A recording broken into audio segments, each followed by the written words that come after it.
Back with another video for you today. I got Andy here. Hello, happy to be back. So we're talking about Rosendo Mateu's fragrances today, the latest olfactory journey fragrances. There's 4 of them. I got to sample these last year at TFWA, and now they're out and selling at ZGO Perfumery, where Andy works. How does it feel working over there? I love it. Yeah? Every day is the best time of my life over there. Okay. Smelling all day long, meeting new people. Cool. It's awesome. Cool. So if you're a fan of Rosendo Mateu's fragrances, I know a lot of you are fans of number 5, maybe number 1 and number 7. Then you're going to want to discover these olfactory journey fragrances. They're different years, 68, 70. We've got 88 and also 2010. All of them go into a different city, I think. Or actually they're basically inspired by the years of Rosendo Mateu's journey in perfume making. But either way, find out all about these 4 fragrances from Rosendo Mateu coming right up.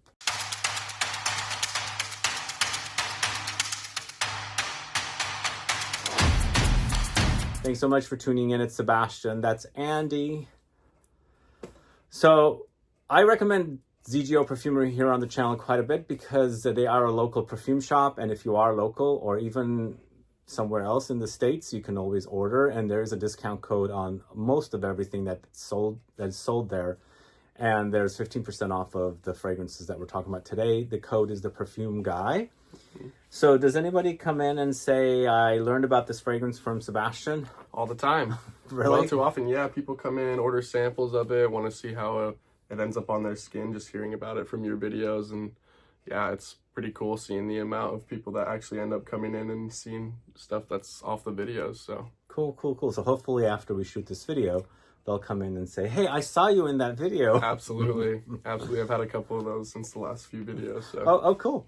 So do you know these fragrances? Do you know the brand Rosendo Mateu? Yeah, messed around with a couple of them. Their key fragrances is number 1 and number 5 that do really well in our store, and then these coming out more recently, I've had some fun with them recently. Okay. Which one of the 4? I know which one sells the most from what I hear and is the most popular.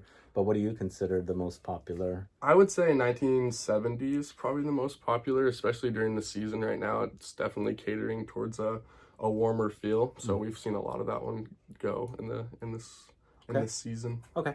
So why don't we go ahead and start with 1968. This is inspired by the origins of the master, his awakening in the world of fragrances and perfumes, his studies in Grasse, where he acquired the knowledge of the main natural ingredients used in perfumery. 1968 is a fresh floral natural fragrance based on the overwhelming fragrance of Tuberose. Sophisticated and sensuous, it is a clean green Tuberose creation with rose aromatic notes and a base of vanilla, musk, and woody notes, which give the fragrance a delightful ending. 1968 has notes of green notes, fresh floral notes, clean notes, spices, aromatic notes, tuberose, rose, musk, vanilla, and woods. Hitting a lot of families on that. We are, yes. But to me, this is a very young tuberose fragrance. Young in that it's got green touches. For me, it does. It's very green and sharp and stemmy and a bit metallic as well. So it's a very fresh young. It doesn't have a lot of warmth to me. So when the tuberose hasn't fully aged or matured, you're smelling the fresh young tuberose, you get that smell that's not very ripe. That's what I'm getting with this. That's what I get. Youthful tuberose. Huh? Yeah, I mean, not necessarily youthful in age of a person, but more of a youthful age of the actual flower to me. Sure. Yeah. Really nice floral too, and very clean. Like you said, it is very stemmy. Yeah. Also get like a nice vanilla in the background too, so kind of like mellows it all out together. So you think there's a bit of sweetness? I don't get much vanilla myself. It is way in the back. I think the tuberose and the vanilla kind of complement each other in this one. I think that's where I'm getting the sweetness from, is that young tuberose. Yeah. There's a bit of a metallic touch, screechy a bit. Screechy. I just get a very young tuberose, very fresh, and I feel like it'll be perfect for summertime. I don't know if you guys know the fragrance Hachivat. Not necessarily anything to do with this fragrance, but when I wear Hachivat, I get that screechiness, kind of a metallic sharpness.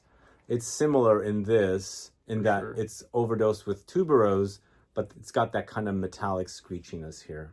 I would wear that in the summertime. For sure. Yeah. All right, up next, we've got 1970 a year that I'm really familiar with. That's the year I was born.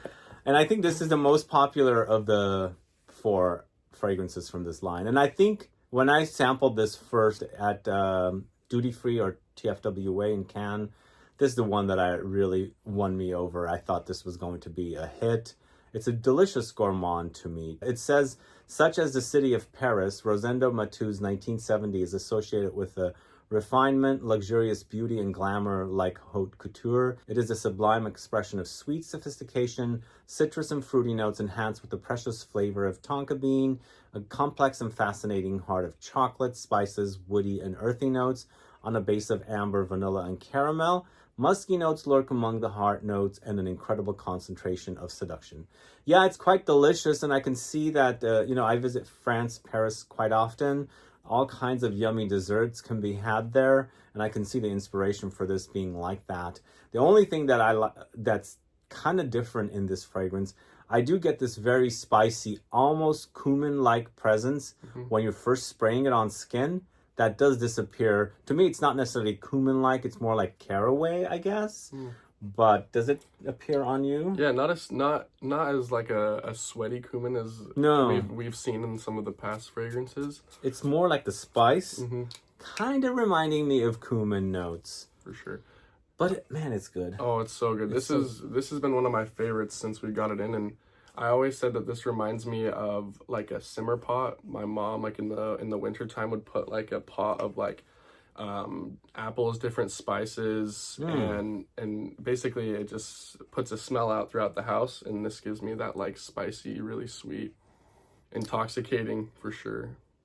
You know what I get with this one? Almost like speculous, but also Nutella minus the hazelnuts mixed together, made into like some kind of a paste, and then maybe throw in some kind of melted caramel in there as well. Kind of like the chocolate, nutty, buttery, caramelly deliciousness. The gourmand you want, for sure. I love it. Yeah, I'm a gourmand lover. It figures I would like this one the most, and it figures it's quite good because it is the most popular of the 4. Absolutely. Yeah. Who seems to be buying this particular fragrance? What kind of an audience? Just like us, the gourmand lovers. Everybody that comes in loves vanilla, wants something sweet, and wants to bite their arm when they spray it on. So that's who's after that for sure. Okay, cool. Yeah, this is delicious, guys. Hopefully you guys get to try it. It's 1970 from Rosendo Mateu. All right, next up we've got the year 1988. Pretty good year, I think, for me. It was the last year I was going to high school, so I was happy about that. So this is, at the latest 80s, New York became the main center of creative perfumery in the world, a place where Rosendo found the modernity which gave him the sense of individual power and freedom. 1988 represents the self-confidence and the mastery expressed in a marine fragrance. It is a delicate balance of citric and fresh top notes that give way to aquatic middle notes of ozone, seawater, marine salt, and undertones of white musk, hint of spices and woody notes. So you guys know I'm not the biggest fan of marine fragrances. Are you a fan of marine fragrances? I'm okay with them. You're okay with them? Yeah, I'm okay with them. What do you think about this one? Yeah, it's very unique for sure. I get a lot of like saltiness. The ozone and like the ozonic is very present in this. It is very, very fresh. I think, like I said, the saltiness is really what's there for me. Yeah, this I think has a little bit of its metallic touches that's in 1968. But for me, it's the perfect fragrance to wear in the heat of the summer in New York City, I think, when it gets all hot and humid. It's got the fishiness in there, the marine touches, and the salty touches, but it's not overwhelming. It's not like really coming at me and I'm swimming in fish kind of a thing. It's there, it's present, but it's not overwhelming. Plus the ozonic touches and the citruses. I think I can pull this one off. For sure. And I think this has like a very familiar DNA to it almost in a way with marine fragrances, where it kind of sits in the category of almost a designer-like background to it. But I think I can categorize that into a fragrance that's blue kind of a fragrance, but that's leaning marine kind of a thing. I think there is a recognizability about that one, something that I've smelled before, but this is done in the Rosendo Mateu way. Let us know if you've already sampled these 4 fragrances and which one of the 4 is your favorite. And if you are a fan of 1988, do let us know. I'd like to find out. Out of the 4, my favorite is 1970. But after we talk about all 4, we'll give you a ranked list. All right, last but not least, we've got 2010 or 2010. What was going on in 2010? I think we were coming out of a... Coming out of the... recession. Yes. Big recession. In the year 2010, Rosendo was named Maître Parfumeur at a nomination that certainly valorized his full dedication, commitment, and passion for perfumery. 2010 is influenced by his travels to Thailand, Singapore, and the United Arab Emirates, where he continued developing his passion for raw materials. The first notes will show something aromatic and floral, as well as the appearance of woody hints. After a while, there are bursts of spices, resins, and balsamic notes together with saffron as the main notes that are defined as an intoxicating smell. So this to me is an oud fragrance, and also, I think it's an oud fragrance, but maybe it's not. It's like you said, it's a nice rose oud combo. I think from last time I remember smelling this, the saffron gives a little bit of like leatheriness. It's very leathery to me. Right? And like it's a very resinous and balsamic. Yeah, to me, it reminds me of your typical Middle Eastern style fragrance with the roses and the spices and the woods and the ouds.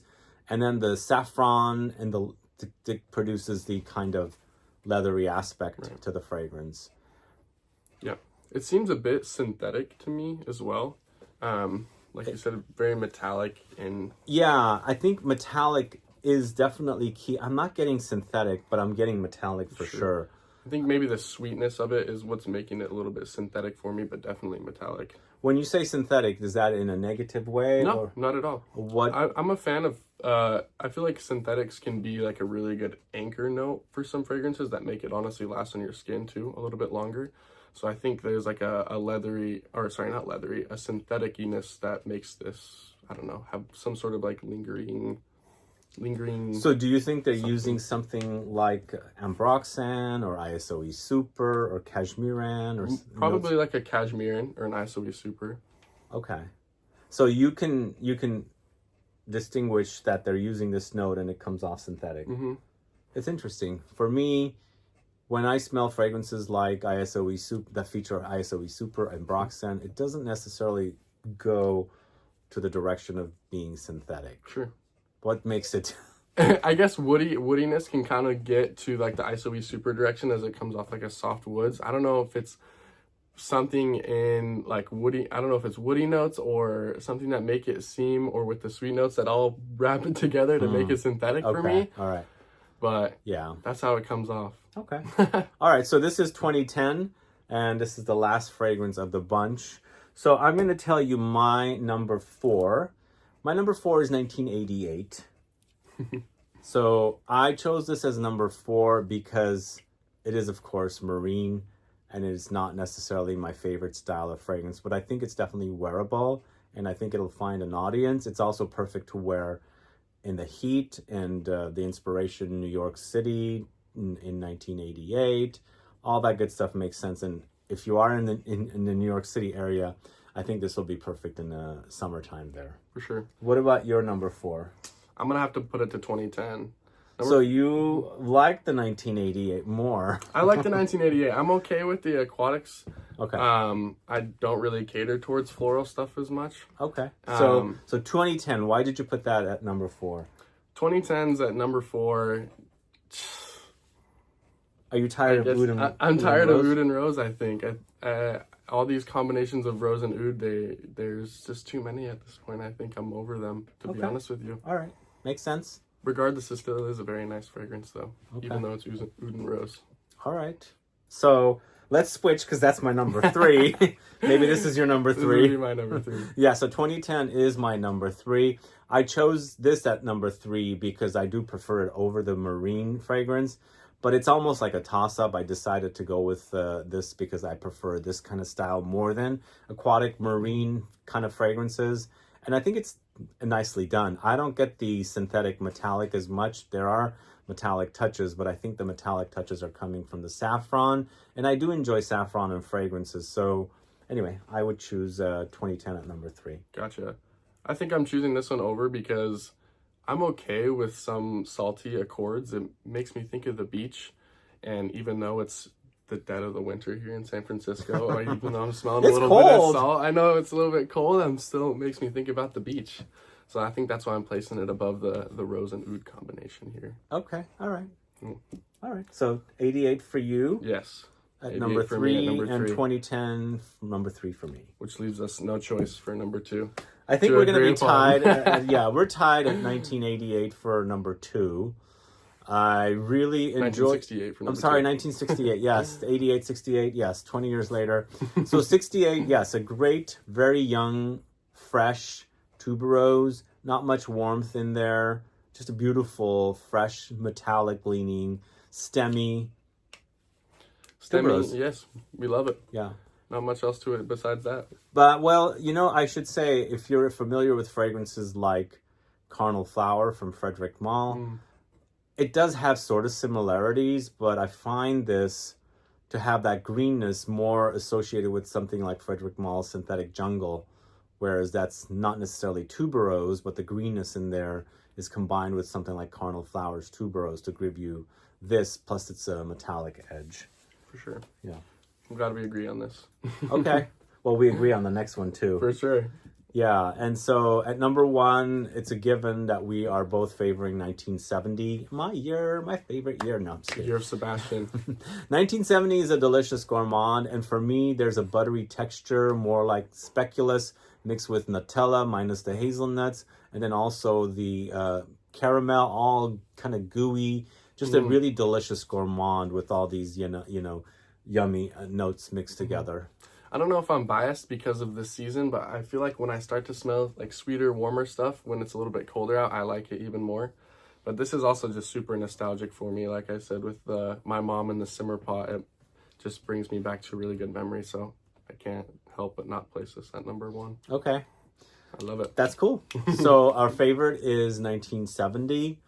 And that's pretty much it for the video today. Let us know if you've already sampled or you've gotten your nose on these 4 fragrances from Rosendo Mateu. If you're curious to try them after watching this video, which one sounds the best to you. And if you have a favorite Rosendo Mateu, do let us know that as well. And don't forget, the Perfume Guy saves you 15% off at ZGO Perfumery. They are now selling over there. If you're local, you can go say hi to Andy. Please do. Tell him Sebastian sent you. Either way, guys, thanks so much for watching today's video. If you have any questions or comments, please list below. Please like this video. Please share it. Follow me on Instagram and Facebook, and I'll be back with more videos very soon. Have a good one. Goodbye.